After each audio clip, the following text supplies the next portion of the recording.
Hello everyone, thanks for joining us today. We're going to be talking a little bit about Unity and porting your game to the Windows Store and Windows Phone. Yep, that's right. I'm really excited to be here today. My name's Mickey McDonald. I'm an indie game developer and technological evangelist with Microsoft. I've spent a lot of my time building templates and examples to show other people how to do these fun things. I get a chance to get up and as well and present at a lot of conferences. So I've had a chance to talk a lot about Unity in the past, so right. Hopefully this will be very knowledgeable for you. I'm here today with Brian. I'm Brian Griffiths. I'm a software engineer and game developer. I've worked quite a bit in the industry in the past 12 years. Worked with most of the major publishing companies, Microsoft, Sega, THQ, Activision Blizzard. And most of my time is spent with the last gen of platforms, 360, Wii. I've rolled out games on the Mac, the mobile platforms, things like that. And most recently, pretty much led the development of Rollers of the Realm, which is a little indie action-adventure role-playing game, I guess, is a good way to describe it, produced by Phantom Compass. But nowadays, I spend most of my time developing and instructing the future developers that are looking to get into video game development, and that at Trias College in Canada. So. Awesome, yeah. So you've had some experience with Unity in the past too?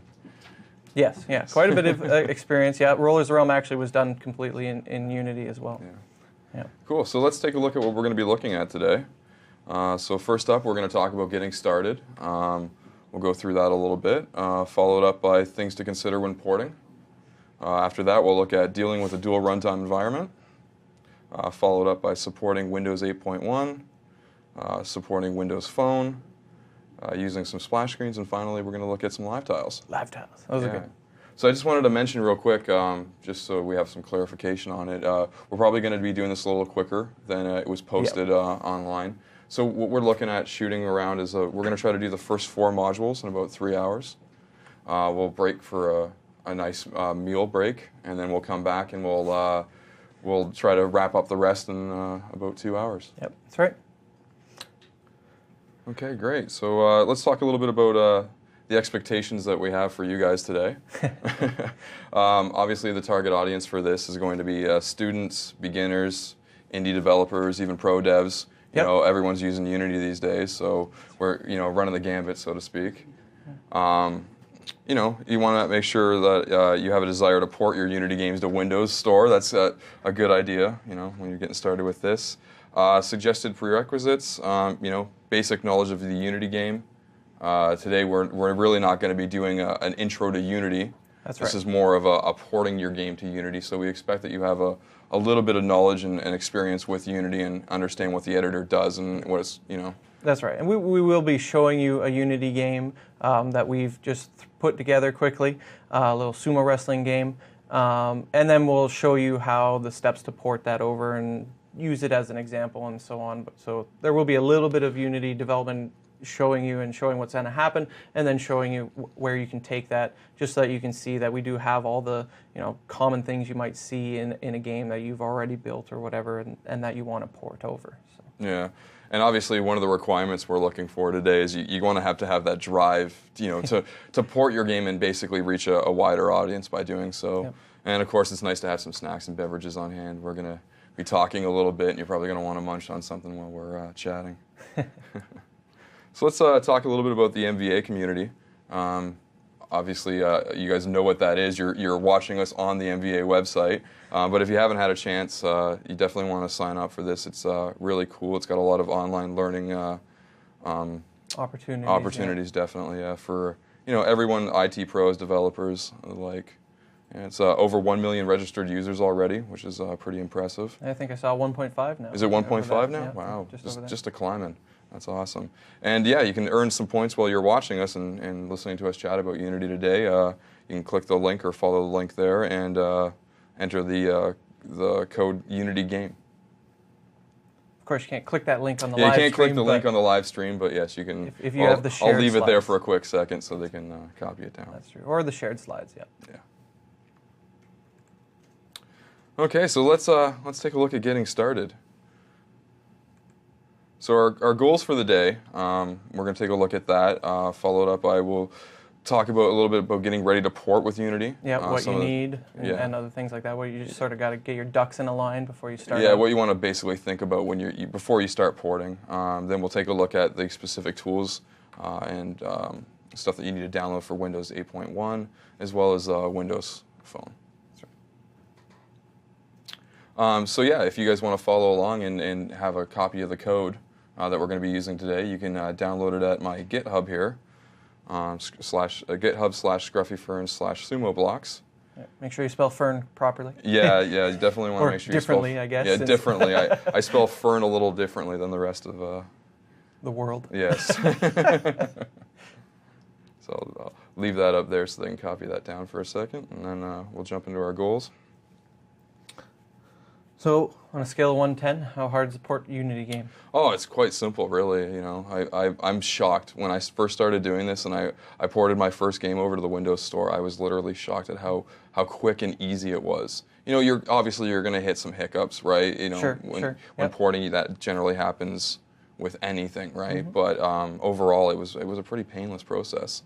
And that's kind of why we're going to be a little bit shorter today, is because it is that easy, right? So it's hard for us to sit up here and talk forever about something that's that quick and simple to do. That's true. That's true. Yeah.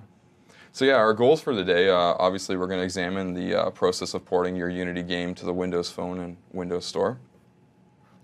We'll learn how to implement some advanced features. So we're going to take a look at, share, live tiles, and we're even going to look at extending the default splash screen. We're going to want you, hopefully you're going to increase your knowledge around the porting practices, and we'll take a little bit of time to talk about that. We're going to point you towards some resources at the end there so you can continue your learning process. And of course, we're hoping that you'll have some fun while we're at it.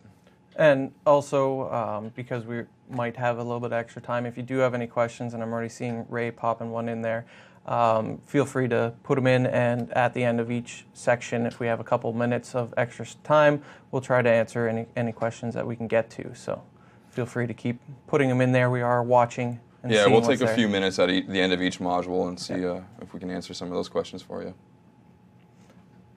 So I'm going to throw it over to you and let you actually demo the game that we're going to be looking at today, and it's probably a good idea. Yeah, walk us through some of the code that we've used. And again, this isn't best practices, obviously. This is a demo to show you what we want to do. But the code for its game, we kept as simple as possible, just to put it together so there would be no confusions there. We have our, your basic objects in the scene. We have things like a directional light. We have game controller, which is just going to be an object in the Unity engine, just an empty game object pretty much. That has our one script that's going to control everything, and we'll take a look at that in a second. And we are using some GUI text, so you can see that those work just fine, porting over and everything like that. Typical camera, nothing really crazy on here. There's no any extra layers or nothing. We have a typical skybox, just using background blue, and so on through there. Yeah, we just set it up to be a standard camera that's stationary, doesn't really move. That's right, just your standard setup and everything. Just so we had a simple game to be able to show you the more advanced things later on as we start to port this over. We have some basic geometry. Actually, I'll just zoom this up a little bit here. If it'll let me. Why won't you go full screen? Did they change the shortcut on me? There, we'll just flip over to default mode so everything's a little bit bigger. So basically the game's going to have just a simple ring, 2 sumo wrestlers, each of which have a box collider on it for some physics and a rigid body so that they can move around. One is the player controller here in blue. He's the player sumo wrestler. And on the red side, we have an AI-controlled little sumo as well, and he's got his own little script. And then other than that, the only real other thing in the environment are the GUI text for the timers and so on that we'll see. And if I boot this up here, actually I'll just do that again. I'll maximize it. There we go. So I can run around. That's my little blue guy. Got the little red guy trying to run around, trying to push me out of bounds. You can fight with them. We got our little round timer coming up. See if I can bait him down into this side here. Oh, is he going to fall for it? Okay, I got him here now, maybe. And there we go. So, pushed him out. I win. You can start over again. and continue on. So pretty basic game, but it has more or less everything that we're going to need to demo what we want to do today. If we go and take a look at some of the code, just so you can see what's on the code side of things. Bring up the player controller here. And where is zoom? Let's see if I can zoom this code up a bit. There we go.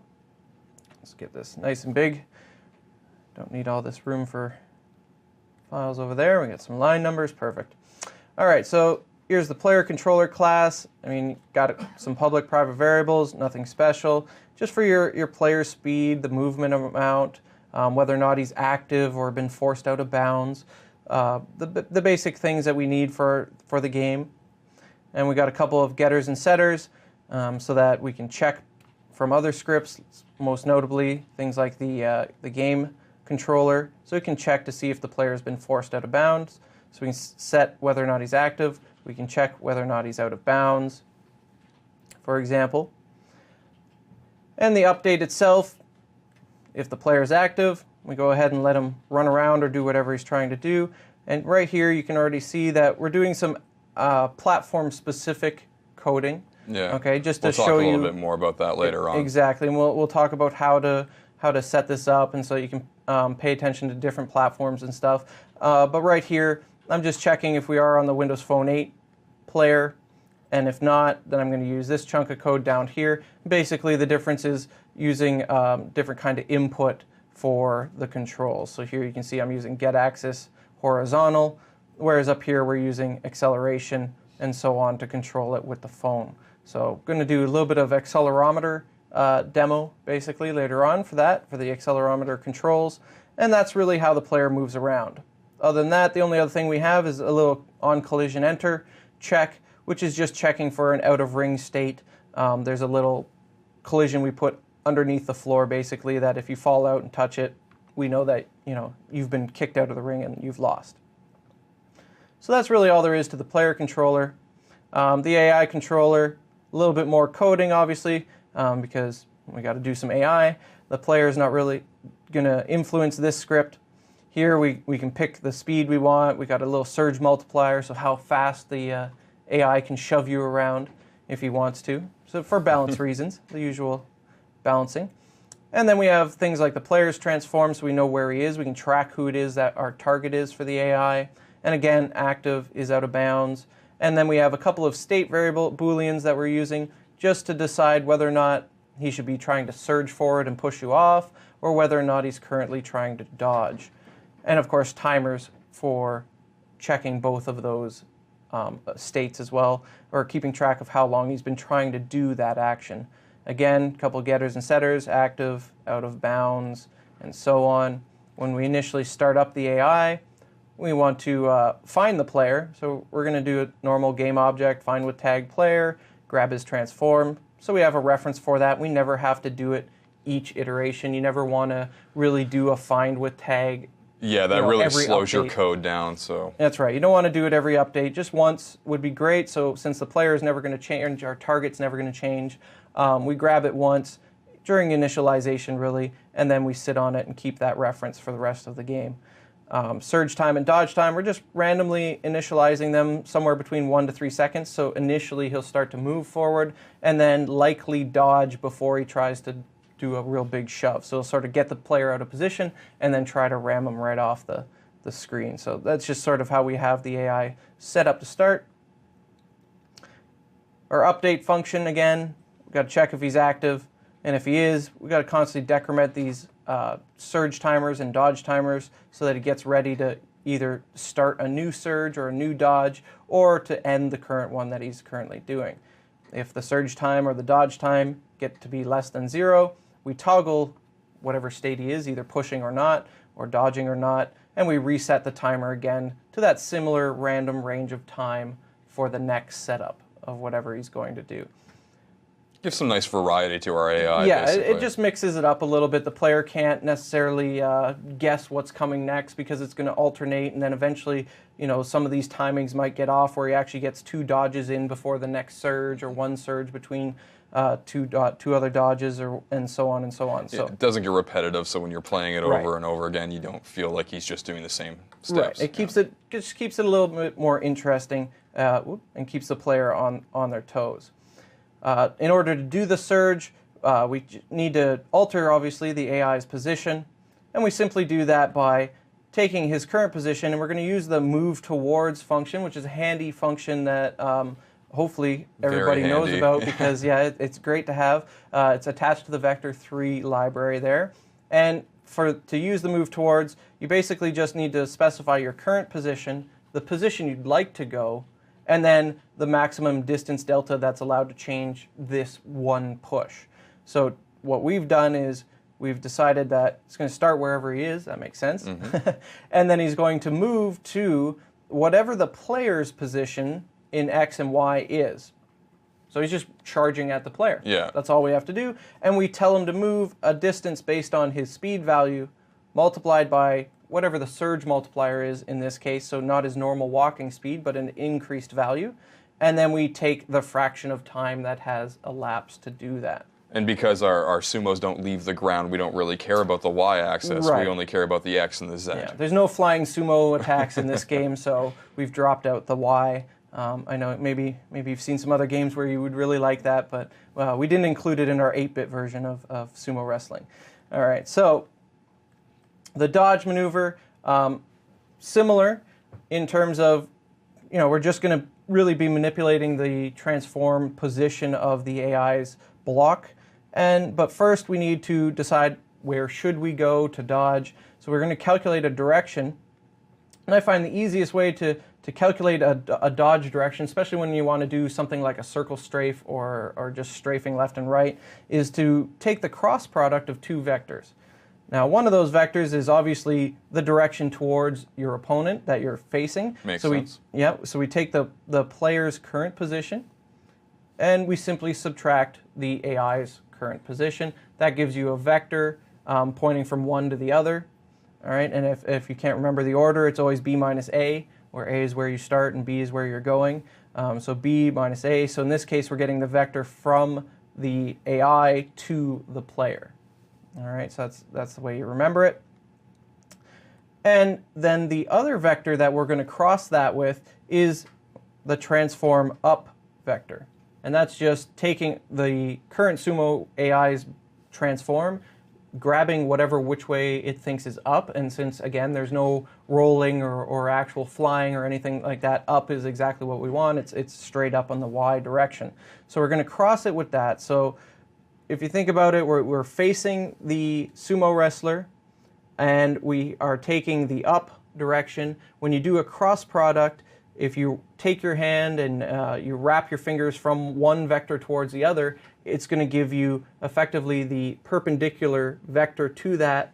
So I'm going to get the vector to the side that's perpendicular. So now I'm going to move to the right. That's the direction we've just calculated by doing that cross product.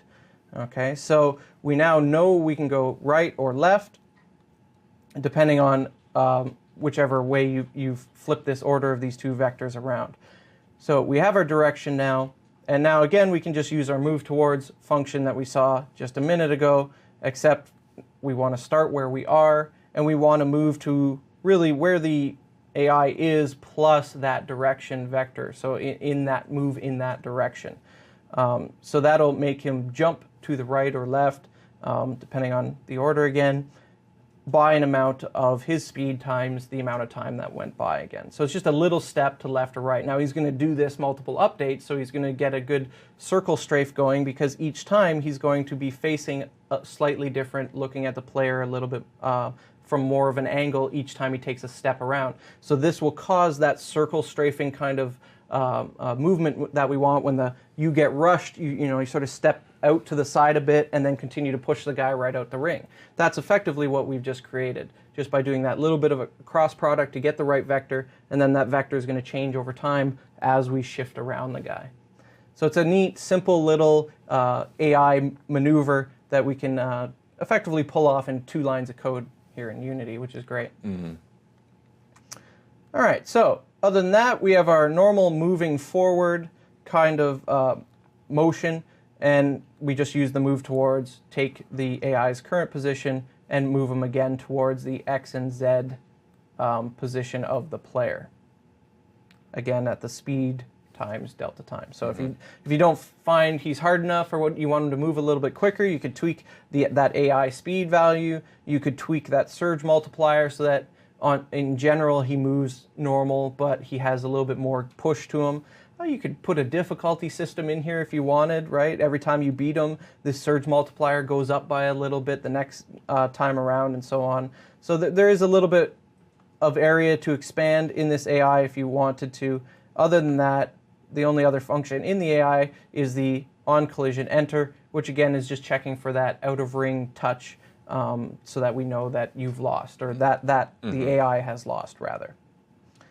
Okay, so other than that one, the last script in here really of any consequence at the moment is the game controller mono behavior itself, which again we just attach to that empty game object floating in space, because it's really just sort of the referee or the manager watching to see what's going on. That's a good way of putting it, the referee. Yeah, it doesn't really play any part in the game itself, but it is an object, it does exist, and we have this script attached to it. Again, if we had a sound manager or something else, maybe you would just stick this script on that game object as well, but we don't, so we just made an empty game object. So we have done it in such a way that there can only be one game controller at a time, so we've effectively turned it into a singleton class, for those of you with a computer science background. And this instance variable, it's static, it's private, there's only one. The only person that can actually give it to you is the class itself, which has a public static accessor, which is just a getter. There is no setter, so you can't create one. We can get it, and it just verifies that, first of all, if there is no instance, then we're going to make a new instance of myself, and that becomes the instance. Otherwise, we just return the one that already exists, and that's it. All right, so that's it for that controller in terms of how to make it a singleton. Other than that, we have a bunch of private variables for what it's controlling. It's going to keep track of the player and the AI for now. We also need a reference to the player controller, the AI controller, and those two GUI texts that we're updating the game time so that you see how long it's taking you to push the sumo out, or how fast he's going to beat you, and so on. With the round timer is the internal variable we use to keep track of that. That's going to be displayed by this timer text GUI. We also have a couple of game states in here, so we made a little enumeration so that the game manager or game controller can keep track of what it's doing or what the state of the game is at the moment. We have the current starting state, so it's waiting for you to tap, basically, or click the mouse button to start playing the game, and then you're into the normal playing mode, and then whether or not you've won or lost, what message we want to display, and wait for you to push a certain button to get back into the swing of things. Simple game state, man. Right. Well, yeah, we'll see. It's just a simple game state management system. And as you can see, we need to keep track of our current state. We should start out as start. Makes sense. And then in the start function, really we're just going to look for that player. We're going to look for that AI. We only need to do it once per execution of the game. So we do it in our start method, and then we have those references. We also need to grab our GUI text and our timer text. So we just search for them. There's not a lot of objects in the game, so we don't really have to worry about any overhead here, so finding them in this manner is fine. We could have also made public variables that you would have dragged the actual game object into during level setup, but we only have one level, so there's no point in really having all that extra overhead. This is just fine. But again, not necessarily best practices, but something that we can just throw together quick for a demo. We then grab our player component and our AI controller, our player controller, which are components on the player and AI, which we found right here. So we grab those so we don't have to keep doing this get component lookup every update, because that would also be slow and there's no point to doing that. And finally, we initialize a round timer to 0 because it's going to count up. It's not you have 30 seconds to win, it's how long did it actually take you to get this guy out. That's sort of your high score thing, which we'll use later on. Maybe as a cool little splash tile or teasing your friends or something like that. So that brings us down to our update method, which, as you can see, it's set up with a basic switch case to run our game states. When we start out in our start, the message we want to display is, click, tap, or press a key to start. So pretty much push anything. Yeah, covering all our bases, basically. Yeah, that's right. And because we don't necessarily know, we haven't decided which platform we want to roll this out on yet, or when we're going to roll it out for all of them, since we're going to do the Windows Store today and the phone today, for example. So the nice thing about the input manager in Unity is actually there is an any key Boolean that you can just look at. You don't have to do all this trolling through every key to see if any of them are true that you do have to do in some of the other engines, or when you're building up your own engine, asking Windows and going through and checking every single thing. So we can just say input.anyKey, and if that's true, we know they've pushed something. We can now hide that GUI text. Okay, so we just set it to false so the message goes away, and we activate both the player and the enemy, and we change our state to playing, and the game is started. So now once we're in the playing state, really the only thing the game manager cares to do, or the game controller rather, is check if one of those two players is out of bounds. So if they do exit the arena, we switch to the lost state. In the case of the player leaving, if the AI leaves the area, then we switch to the game state of 1. And that's it. Otherwise, we just continue to tick away at our round timer, increasing the time as we go, and we display our updated timer text with that round timer, which we've limited to 2 decimals, just so that you don't see a large string of floats out there. Could have also put it to integer, but we found that, you'd start tying each other's high scores too close. So we gave you 2 decimals just to really fight over, 1/100th of a second better than your buddy, and that's fine. So then we have the win state and the lost state, which really, again, just enable that GUI text and pop up a you won or you lost message, and then waits for us to hit return to get in. Okay, now again, this is going to have to change when we do the phone or something like that. We can't leave it like that. Or, well, I guess some of the phones might have that, but you'd have to pull up your keyboard somehow and get to it. Could be a little tricky. So we'll probably change that again later on as one of those, oops, we forgot we're doing multiple platform kind of issues. All right. So other than that, we have a couple other little helper functions that we're already preparing that we're going to do the phone. So we've got a little callback for the back button press, just so we can display and show you that you are listening for a back button, or the back button on the phone, and it has been touched. It doesn't do anything in this game. And then we have our pause state. So if you pause the game, we again show paused, and whether or not the time scale effectively becomes 0, so that Unity itself stops updating all the players. And then an unpause redoes that, and resetting whenever we win, putting the player back to his proper position and rotation, putting the AI back to its proper position and rotation to start a new game, and setting them to deactive for now, and then going back to the game state starts whenever we call it reset. Other than that, you got to quit, basic Unity engine application.quit, and we're out of there. And then this save high score stuff we'll look at later on, because right now we're just storing it in the player preferences file, but we're going to play around with it a little bit and do some other features with that later on. And that's pretty much it. Getting the high score, update tile, we'll go through all this stuff. Yeah, we'll walk through that later on. Yep. So yeah, it's a pretty basic game, but that's the cool thing about Unity, right? You can get something up and running really quickly without having to spend a lot of time coding.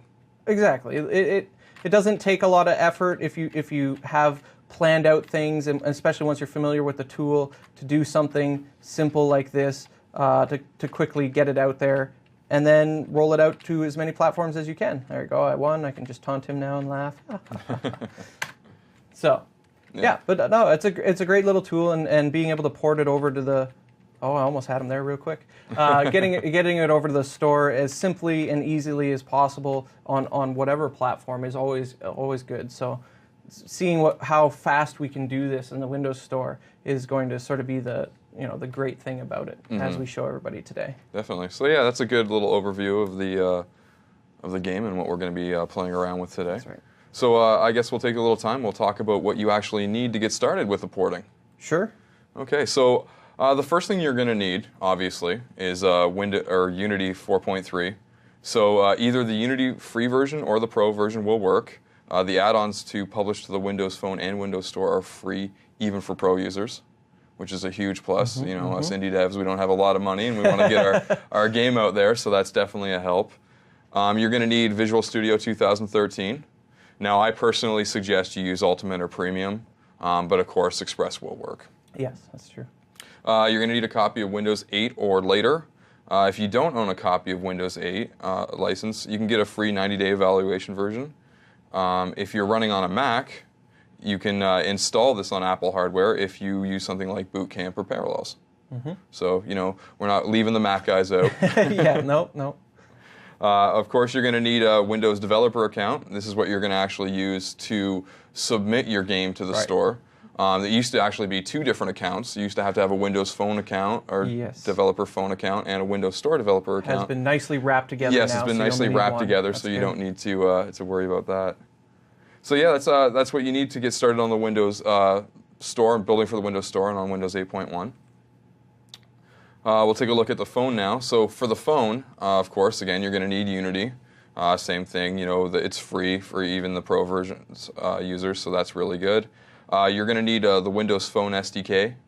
That's something you're definitely going to want to download. Now that does install the Express version if you download it, but if you've already got you know, Ultimate or Premium installed, that's going to work just fine. Right. You're going to need, again, a copy of Windows 8 or later. You know, again, you can get it for free if you don't have a license, or, you know, try it out anyway for at least 90 days. And then you Apple users, you can still, you know, install it on that. Again, you're going to need a Windows developer account. There's 2 reasons you need this for the phone. One, again, is to push it to the store, and the second one is you're going to actually need this to unlock your phone device. Right, so you can test it out on the phone and make sure that the hardware is functioning exactly as the editor in Unity and so on. Exactly. Now, the thing you're going to need here for building for the Windows Phone is you're going to actually need a device.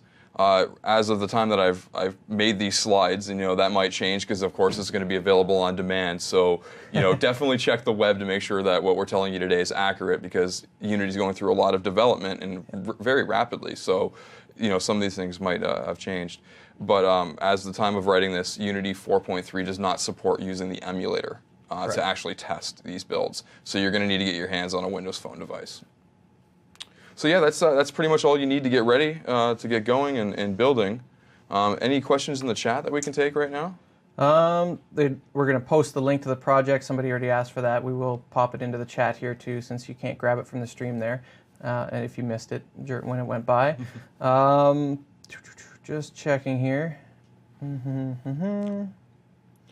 Why do this in mono-develop and not Visual Studios? Well, actually, a little bit later on, I'm going to show you how to bring your Unity assembly code into Visual Studio so you can work on it inside of Visual Studio as well. Correct, yeah. What I was demonstrating was just the game in its natural habitat that you probably would have written it already. If you're porting a game to the Windows Store and Windows Phone, you must have already written it in Unity probably, right? So I was just showing you a common game that would have looked like and how we would have developed it already in Unity, in mono-develop, and so on. But yes, we will be bringing it over into Visual Studios, and we'll wrap. We didn't want to show all our tricks off of the yeah, first module, right? So right. I had to keep something for later on. So yeah, there's your answer for that one. I can't remember who that was. I missed Ruzak, I think it was. So let's see, other ones in here. Somebody's already answering that one, so I won't do that.